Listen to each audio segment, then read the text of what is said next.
Olha, Paulo, eu tô igual você já. Quando você faz constelação e diz que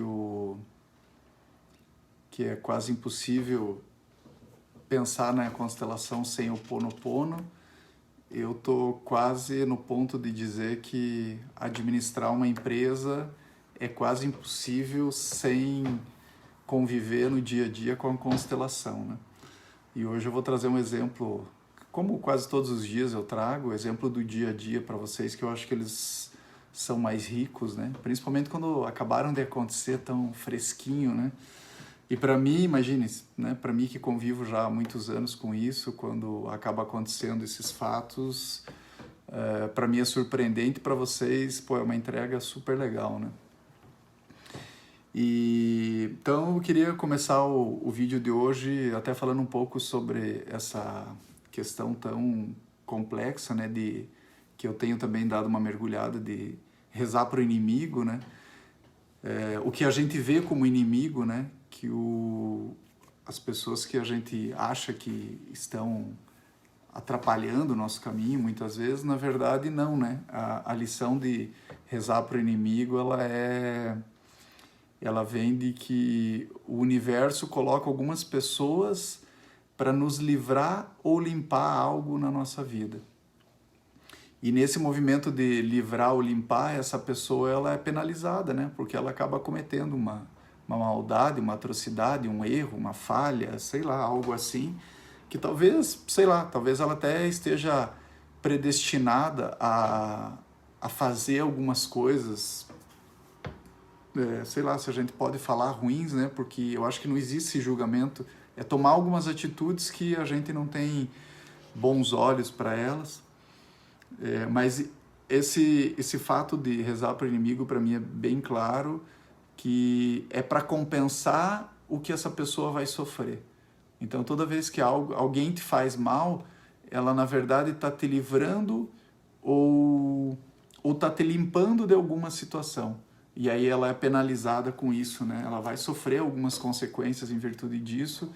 E para mim é bem claro que a mensagem de Jesus é para que a gente reze para o inimigo, mas por esse fator, tá? Esse fator de que essa pessoa vai ter consequências, né?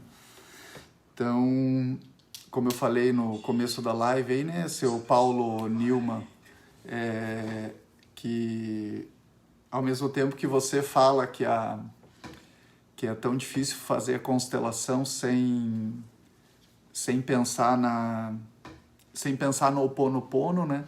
Eu te diria hoje que, depois do que aconteceu hoje no meu dia, eu digo como é tão difícil viver administrando uma empresa sem pensar na constelação. Então hoje eu fui viajar com alguns funcionários, é uma coisa bem rara de eu fazer assim. Acaba não acontecendo por vários motivos, né? Porque quando saem algumas pessoas da empresa, eu acabo tendo que me dedicar a alguma outra função ou ficar pelo menos mais atento a algumas funções. Então, nossa, eu nem lembro, assim, nesses últimos anos, assim, foram tão poucas as vezes que eu viajei com alguém, ou quando viajava com uma pessoa só. E aí, hoje eu acabei viajando com 3 pessoas, né? A gente ia fazer uma retirada de uma frota e eu já tô com os dias bem complicados, assim, a gente já diminuiu o número das lives, né, para uma por semana.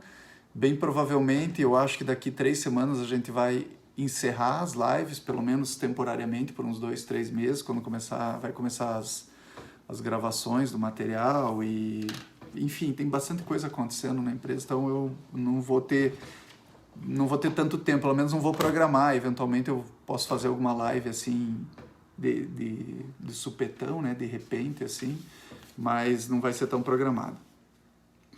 E aí, hoje, viajando com essas 3 pessoas, um não era funcionário, era um terceiro, e aí eles começaram a conversar, né?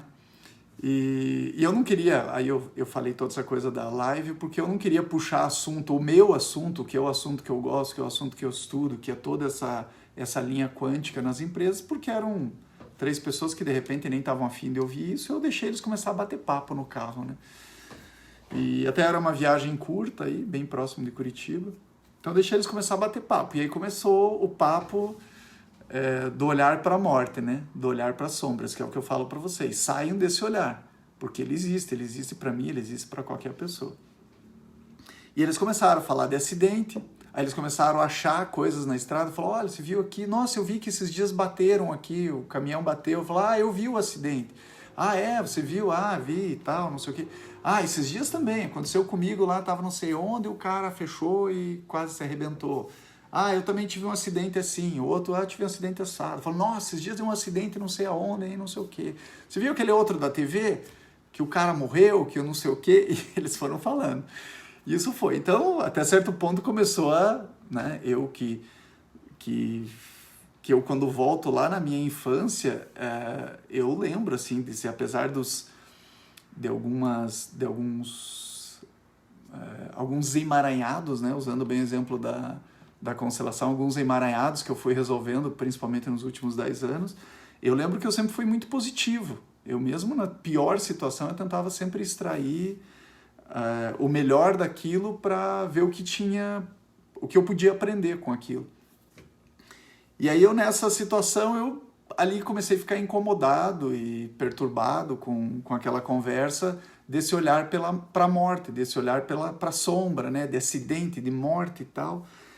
E aí eles foram falando, aí quando deu um intervalo, eu acabei falando para eles assim, que se eles estavam notando o que eles estavam falando, eu falei, vocês perceberam do que vocês estão falando? E aí eles se olharam assim e falaram assim, não, estou falando de acidente e tal. E aí eu comecei a comentar com eles, falei, esse é o olhar de vocês para a morte. Ele falou assim, até notem que o Pedro não estava falando disso, que é um funcionário bem novo que a gente tem lá. E eu falei, inclusive do primeiro dia que eu vi o Pedro, eu já percebi que ele tinha as duas coisas, que é o pai e a mãe forte. Olha essa história, assim, foi a mais impressionante de todas que eu vi da constelação. Constelando no carro, tá, Paulo? É um novo, é um novo modelo aí. E aí eu falei assim, olha o Pedro, desde o primeiro dia que eu vi ele na empresa, até porque eu converso pouco com ele, eu vi que ele tinha a força e tinha sucesso. Até porque era um cara que passou 8 anos no exército, né? Sabia desse histórico dele. E olhei e falei, é interessante, né? Porque ele até não comentou nada de acidente com nenhum dos outros dois, que estavam só nesse mote ali, né? De acidente, morte, não sei o quê. E aí, quando eu escuto estarrecido a versão dele. Ele falou assim, eu não conheci meu pai. Eu não conheci meu pai saiu quando eu tinha 6 anos de casa, e minha mãe é alcoólatra. Minha mãe abandonou a casa quando tinha não sei quantos anos e eu não vivi com eles. Eu parece que ele viveu em pensionato e, enfim, viveu um tempo arranjado com alguém numa casa e tal. E eu estarrecido porque eu, sem saber da história dele, eu estava defendendo ele como um ser que está em pé, né? Que tem pai e tem mãe. E eu falei, tá, agora me explica, né? Depois dessa narrativa tua, me explica como é o teu pai e tua mãe para você. Quando você pensa no teu pai e na tua mãe, né? Teu pai que abandonou você com 6 anos e tua mãe que saiu de casa, que era alcoólatra e tinha milhares de problemas. O que é tua mãe e teu pai para você? Aí ele falou assim, cara, meu pai, eu não convivi com ele, eu não lembro dele. Mas para mim, ele é um cara muito forte. Ele é um cara forte. Dizem que ele era um cara muito batalhador, era um bom pedreiro, era um cara que batalhou muito e acabou, por consequências da vida, fugindo. E a tua mãe? Aí ele falou assim, minha mãe é uma ex-alcoólatra, né, que sofreu muito na vida, mas hoje ela vive em São Paulo e eu ajudo ela. Eu e minhas irmãs ajudamos ela. Mas eu sei que ela passou muita dificuldade. E aí eu olhei pro outro rapaz que estava com a gente e falei, olha só, esse é o maior exemplo do que é quando a gente fala de honrar pai e mãe. que não é estar presente, que não é, achar legal o pai e a mãe, que não é achar bonito, que não é achar legal, que não é gostar, que não é mandar um WhatsApp com um coraçãozinho, que não é levar no mercado, que não é levar a dar uma volta, que não é ir comprar remédio, que não é nada disso, né? Quando a gente ouve o termo honrar pai e mãe, a gente está falando do quê? De uma coisa muito maior. E a história do Pedro, das que eu vi até hoje, é a mais surpreendente, porque assim, independente do que meu pai e minha mãe escolheram para a vida deles ou estão no planeta fazendo, eu entendo que eles são meu pai e minha mãe e ponto. E aí eu achei tão lindo porque não tinha julgamento nenhum. Não tinha um julgamento sobre o pai. Falar, pô, meu pai era forte, era um bom pedreiro, diz que ele era não sei o quê. E é engraçado porque ele foi falando, não, diz que falaram que ele era muito bom, que ele era um cara muito trabalhador. Mas é assim, devem ter falado milhares de coisas do pai dele. Mas o que ele tem gravado na alma dele é isso. O meu pai é um cara trabalhador, é um cara forte, é um cara guerreiro. Né? Que por consequências da vida, e aí é muito legal porque ele nem entra nesse mérito, ele nem entra nesse julgamento. E aí eu falei pro cara do lado, falei assim, é isso, você entendeu o que você tem que fazer com a tua mãe? Que faleceu já e não tá aqui. Eu falei, não, é que minha mãe faleceu no dia que eu não vi, ou alguma coisa assim, que eu não lembro direito qual é o comentário dele. Eu falei, tudo isso é julgamento. Então a grande lição que eu quero, a grande história que eu ouvi hoje, que eu quero compartilhar com vocês, é essa, como um pai e uma mãe podem ser poderosos, mesmo não estando mais aqui, ou não estando presente, ou não convivendo, ou não sendo os pais pela sociedade que nós vivemos hoje como os pais ideais. Mas aí, para terminar a surpresa da viagem, a gente estava indo numa empresa que eu nem tinha me tocado disso. Aí a gente chegou lá e fomos indo nesse papo, era uma viagem curta. Quando chegamos lá, aí fui liberar eles para pegarem esses caminhões e tal, e fui conversar com os donos da empresa, que é uma das maiores empresas hoje do Paraná. E foi um papo super legal, assim, porque me abriram, inclusive, eu não vou abrir o nome da empresa aqui, mas eu já falei com ele, eu quero trazer ele por um dos bate-papos, e eu não sei se vai ser uma live ou se vai ser um material gravado. E os caras, assim, são super fortes, assim, em vários segmentos e tal, mas ao mesmo tempo eles têm uma estrutura super simples. Uma estrutura, assim, que eu falo assim, parece o começo da minha empresa. De tão simples, as mesas simples, os lugares simples, assim, é uma empresa gigante. E aí eu falei assim, por que vocês têm o nome dessa empresa? E ele falou assim, é o nome do meu pai e o nome da minha mãe. Aí, olha a viagem que fantástica, né? Aí eu falei, putz, vocês não têm ideia, né? Da dimensão e da força do nome. Ele falou assim, não, a gente achou legal e colocou. E aí cabe muito com a história que eu vinha falando para vocês da numerologia, que é o contrário do que a gente pensa, né?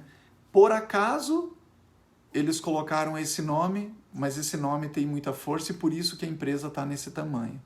Então, as empresas sobreviventes, diferente do que o Sebrae fala para a gente, que as empresas sobreviventes são os caras, os melhores administradores, os caras mais técnicos, os caras que fizeram um monte de planilha, que fizeram um monte de cálculo, que souberam calcular o produto, que analisaram o mercado, toda essa baboseira, na verdade não. São os caras que têm honra ao pai e à mãe, que fazem a numerologia certa, que fazem as coisas do ponto espiritual, do ponto energético certo. Isso é o princípio. O princípio não é o CNPJ, o princípio não é a planilha, o princípio não é o consultor, o princípio é isso, né? E é só do princípio que a gente vai para o resto. Aí, claro, né? É como se a gente falasse assim, pô, chinelo ou calçado não vale mais nada, não calcem sapatos, porque o que importa na nossa vida são outras coisas, né? A gente tem que colocar o sapato, senão a gente vai ficar resfriado. A gente tem que usar uma planilha, porque ela é importante para medir algumas coisas, mas sem o princípio energético, sem esse início da maneira correta, não existe nada, né? Não existe nada que tenha força, pelo menos. As coisas existem, mas as coisas emaranhadas, as coisas doentes, as coisas fracas. E aí não é isso que a gente quer, né? E é o que eu venho falando para vocês. Pô, como eu queria que todos os meus concorrentes me ouvissem, olhassem, mudassem a percepção, mudassem o prisma da sociedade, porque isso ia ficar muito mais leve para todo mundo, né? Até porque iam ficar as pessoas que têm luz, as pessoas que iam entrar nos negócios de maneira muito eficiente. Gente, daqui a pouco eu estou terminando a live, as lives vão ser mais curtas, aí por 30, 40 minutos, então se vocês tiverem perguntas, já coloquem aí que eu vou responder algumas perguntas e já vou encerrar. Quanto tempo a gente já tem? 9h20, né? Tem 20 minutos, então mais uns 10 minutinhos, tá? O que mais que eu ia falar? Basicamente era esse tema aí. E então reveja sempre o seu nome do aspecto, o nome da sua empresa pelo aspecto numerológico, e tudo isso vai tendo importância, né? Então olha que legal esse fato de você conhecer um pouco de constelação e conhecer um pouco mais seu funcionário, né? Então eu conheço mais o funcionário, mas eu conheço por um outro prisma, não por uma história. Hoje eu poderia me comover, se eu não tivesse esse olhar que eu tenho, esse olhar mais, eu ia falar mais energético, mas eu acho que não é a palavra correta, né? Esse olhar mais espiritual, esse olhar mais limpo, né? Esse olhar olhando do cosmo, olhando do prisma do cosmo. Quando eu olho isso, eu não entro pro lado da dó, eu não entro pro lado do consolo, porque isso muitas vezes não resolve nada, né? Essa força ela já está ali com ele. Essa força que ele tem por ter tido um pai que abandonou ele aos 6 anos, 6, 7 anos, e a mãe que teve problemas e também, de certo modo, abandonou ele, que não é o olhar dele, né? O olhar é o nosso, que é um olhar de julgamento, né? Você vê ó, que eu acabei de julgar. Olha, a mãe abandonou, o pai abandonou. Isso é um olhar de julgamento. Mas o olhar do cosmo não é isso. Qual é o olhar do cosmo? Talvez fale assim, ó, essa história vai ser assim. Essa história vai ter esse caminho. Talvez fosse isso. Talvez fosse a aprovação dele. Talvez por algum outro fator ele venha nisso. É muito engraçado, assim, piração, tá, gente? Aqui é bom na live, que a live ela tem uma audiência pequena ainda e não fica gravada, então a gente pode falar umas besteiras, né? Sem muito compromisso. Mas olha que às vezes pode lá no fundo a gente ter o nosso chip mesmo, né? Ele já vem condicionado a uma questão. Ele já vem de outras vidas condicionado a uma questão. Qual é a questão? Né? O que você tem para ajustar da vida passada? É o teu chip. Né? O teu chip já vem para passar por isso. E aí por isso sempre a história do não julgamento, né? Do não julgamento, de não ter a pena, porque isso não resolve. Né? Tem coisas que... Imagine um soldado do Hitler que matou 300 pessoas. Como é que ele vem para a próxima vida? Ele vem com o chip gravado que ele vai ter que ajudar as pessoas. Né? E aí não adianta a gente ir lá interferir no processo dele, pegar uma pessoa que está carregada de 9, que veio para isso, que de repente veio para resolver essas questões na alma dele. Né? Aí talvez vocês busquem uns vídeos aí no YouTube, tem alguns caras que têm uma fala muito interessante sobre esse olhar o porquê que a gente não tem a consciência de tudo, né? Porque se a gente tivesse a consciência de tudo, seria muito fácil resolver algumas questões. E algumas questões a gente não está aqui para tirar elas do nosso plano. A gente está aqui para passar. E eu me coloco muito numa linha muito parecida com o Anthony Robbins, que é um grande palestrante americano, e ele falou um dia, e eu, nossa, me vi totalmente nessa situação. Ele falou assim: eu só me tornei um grande palestrante em função da minha mãe, que não é o meu caso, né? Mas ele estava falando da frustração dele na vida toda. Ele falou, por minha mãe ter me abandonado, não lembro como é que ele usa esse termo, por eu ter sofrido tanto na vida, eu me tornei um grande homem, porque eu tive que buscar recursos aonde nem eu imaginava que existia.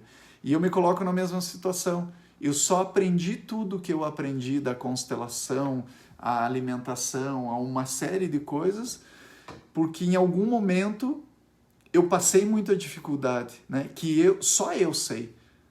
Antes da constelação eu tinha uma situação que era uma aflição interna, que assim, eu nunca pisei num médico, mas se eu tivesse ido num médico, em algum momento tinha me dado um remédio para dormir, um para acordar, um para, como é que eles usam muito essa coisa da ansiedade, né? Eu era muito ansioso.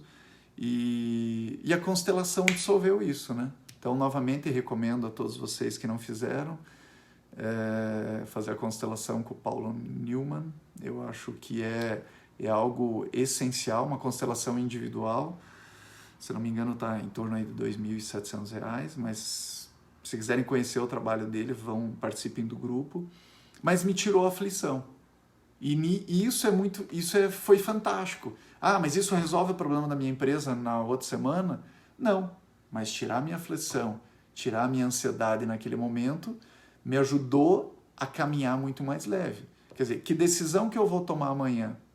Eu vou tomar uma decisão muito mais coerente. Aí hoje, até nesse exemplo do carro, aí eles falam, pô, mas como assim, né? Pai e mãe, como é que resolve, como é que acontece isso na nossa vida, né? E é muito legal porque quando a gente tem o pai e a mãe muito firme na nossa vida, a gente acorda amanhã bem.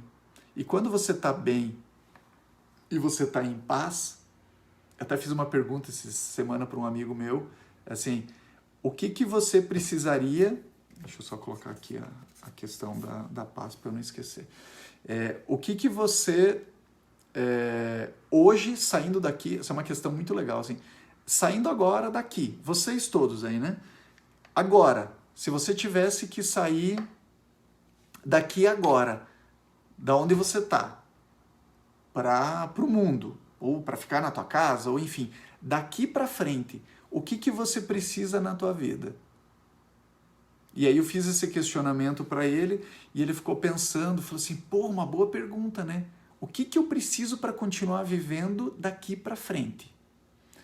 Aí nós estávamos em 3, aí o colega dele falou assim, preciso de oxigênio. Eu falei, sim, mas o oxigênio está aí. O oxigênio é super farto. É só se você for para uma câmara fechada que você não vai ter mais oxigênio. Você precisa do oxigênio, mas o oxigênio está aí em super fartura. Inclusive a água é questionável, né?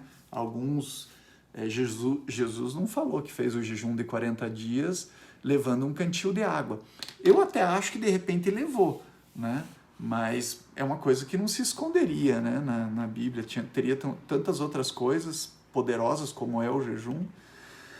E aí, assim, então você não precisa de oxigênio, porque ele está em abundância. Eu preciso de alimento. Não, você tem 40 dias, né, para viver sem comida, sem alimento. Né? As pessoas começaram a gritar ali 2, 3 dias, todo mundo desesperado para ir no mercado, porque ia faltar comida. E eu olhei tudo isso, jamais, não pisei no mercado para correr atrás disso nunca, né? E eu falei, nossa, que legal. Seria bom se acabasse a comida, né? Principalmente o pão, o macarrão, toda essa comida que não é alimento, né? Seria bom se acabasse isso por uns 30 dias, né? A gente ia se desintoxicar e as pessoas iam ficar mais centradas, iam ficar menos ansiosas e mais em paz. E eles começaram a colocar comida, oxigênio, não sei o que, isso. E aí quando se desmonta a tese de que eu preciso do alimento amanhã, que o oxigênio ele existe em abundância, o resto vai tudo por terra. Pô, eu não preciso mais do meu carro, eu não preciso abastecer, eu não preciso do trabalho, eu não preciso do dinheiro, eu não preciso da conta no banco, eu não preciso do celular, eu não preciso nada. Então eu posso viver 30, 40 dias né? E nesses 40 dias achar alguma comida e viver. E eu falei, você só precisa de uma coisa para viver esse tempo. Você precisa ter paz. Porque paz é um complexo. Paz é algo, é um todo, né? Paz não é sossego, é também o sossego, mas não é o sossego. Paz não é só o equilíbrio, é também o equilíbrio. A paz é um complexo, como essa frase de honrar pai e mãe. A paz é um complexo. Então, eu para viver os próximos 40 dias, eu não vou falar que dá para viver um ano, né? A gente não tem muita gente que eu já vi que vive de luz, do prana só, né? Eu já vi vários documentários, conheço algumas pessoas que vivem só de luz, mas aí é uma outra... Aí não vou entrar nesse mérito hoje. Mas a gente sabe que dá para viver 30, 40 dias sem o alimento. Mas eu tenho que ter paz. Porque se eu não tiver paz, eu posso pular do prédio, eu posso me jogar na frente de um carro por desespero, que é o que aconteceu agora nesse momento do Covid, né? O que faltou para as pessoas foi paz. Pô, mas isso é um julgamento? Não, faltou paz por um movimento bem entendível, que é um movimento de ansiedade, né? As pessoas estão intoxicadas, têm pouca fé, e tudo isso levou a não ter a paz. Então, se eu tiver paz, eu posso caminhar 40 dias sem alimento, sem oxigênio, sem celular, sem carro, sem nada disso. E aí foi muito legal porque, aí completando essa conversa com esses funcionários no carro hoje, eu falei disso, né? Que quando a gente tem o pai e a mãe forte na nossa vida, a gente acorda com paz. E acordar com paz e com força leva a gente ao sucesso. Por quê? Porque, no mínimo, eu não vou me meter em rascada. No mínimo, eu não vou fazer um negócio. E aí, mostrei um exemplo para eles que acontece todo dia na minha vida. E acontece todo dia na vida de vocês aí. Todo dia no negócio de vocês, todo dia na vida profissional de vocês, existem tentações e provações. Todos os dias. E aí, mostrei para eles uma coisa que tinha acabado de acontecer. Que era um cara tentando me vender um veículo, um negócio mais maravilhoso do mundo. Super novo, barato e tal, só que é o seguinte, não, olha, tem um pequeno problema. Esse caminhão era de um cara que morreu e esse documento está saindo. Ou esse documento saiu, não lembro que palavra que ele usou, mas olha, tá tudo certo, tem nota fiscal de quando ele tirou 0, não sei o quê, não sei o quê, não sei o quê, só que não foi para o inventário. Eu falei assim, tá, mas se não foi para o inventário, não estava no nome do cara que morreu? Não, tava o CNPJ está no nome do filho dele. E ele começou a se enrolar nessa história toda. Mas olha só, se eu não estou em paz, se eu estou um pouco ansioso, o que eu faço numa situação dessa? Até porque, assim, perceba que isso não é de hoje. Eu não acordo quando eu estou mal, ou quando eu passei por boa parte da minha vida, talvez posso dizer, ou metade da minha vida, talvez, uns 20 e poucos anos, como eu passei ansioso, não estava em paz, e eu passei correndo atrás dessas coisas, eu também financeiramente não estou tão legal. E aí o que eu olho? Cara, vou dar atacada fácil. E toda vez, olhem para o negócio de vocês e olhem para o negócio do vizinho. Toda vez que você pensa em dar atacada, o que acontece é que você leva atacada, né? Toda vez que você é prudente, que você age em paz, você vai para o caminho certo. E muitas vezes você dá atacada sem saber, sem querer.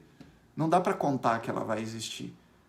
O golpe de sorte, a bala de prata, ela não pode estar contada no nosso roteiro, né? Ela pode acontecer, assim como o revés, como uma pandemia dessa que acabou com alguns negócios, que destruiu. Mas olha só, desde a pandemia, alguém que tem pai e mãe forte não está preocupado com a pandemia, não está desesperado, está tomando algumas precauções, está tomando alguns cuidados, mas a empresa já vem redonda. A empresa chega na pandemia redonda, ela tem dinheiro para mandar embora, ela tem dinheiro para ficar 1 mês parado, 2 meses parado. Ela tem tempo de fazer isso, né? É como a gente ir para o mar. Eu ontem até estava falando com a Adriane, que está escrevendo o livro, e dei o exemplo do mar, né? É como a gente ir navegar. Eu, por exemplo, que não sei navegar, que eu não sei ir para o mar, eu falo assim, Que tamanho de barco eu pego para ir para aquela ilha? Eu não sei navegar. Né? Que tamanho de motor? O que eu preciso cuidar? Preciso olhar do tempo, preciso olhar a maré, preciso olhar um monte de coisas. O Genésio também usou na minha entrevista com ele um outro exemplo, que era o exemplo do entrar no mato com um biólogo e com alguém que não conhece nada. Então, a cada instrumento que eu tenho, eu chego mais preparado, mas o primeiro instrumento nosso é pai e mãe. Então, se eu venho lá de trás com isso tudo arrumado, com essa força, eu não chego da pandemia destroçado. Eu chego bem, acontece um advento e eu tenho tempo de me recuperar. Né? Se eu peguei o barco certo para ir para a ilha, pode acontecer um advento, pode cruzar um navio na frente e fazer uma onda gigante, mas vai dar tempo de eu ver, vai dar tempo de eu me preparar, vai dar tempo de eu voltar, né? Não vou entrar em pânico, eu já vou perceber isso um pouco antes. Então essa é a importância. E a importância é assim, todo dia, se eu estou bem, né? Então eu vou falar de mim hoje, eu estou bem, eu acordo em paz e eu tenho força, quais as medidas que eu vou tomar amanhã nas dificuldades? Eu vou tomar medidas coerentes, eu vou tomar medidas mais assertivas. E isso que me leva para frente. Não é pai e mãe, fala assim, nossa, eu honro meu pai e minha mãe e pronto, está resolvido minha vida. Não, isso me dá paz e me dá força para amanhã seguir. Então é isso, minha gente. Mais uma vez, obrigado pela participação de todos. A gente deve ter mais 3, 4 quarta-feiras de live. As lives devem ser suspensas durante algumas semanas, ou eu vou fazer lives eventuais, tá? Espero hoje ter ajudado mais um pouquinho vocês aí. Nas lives tenham a liberdade aí de fazer perguntas, dúvidas, e aí na próxima quarta-feira estamos aí novamente às 21 horas. Tá bom? Fiquem com Deus, um beijo no coração de vocês, e recado de hoje, né? Continuem olhando sempre para a luz.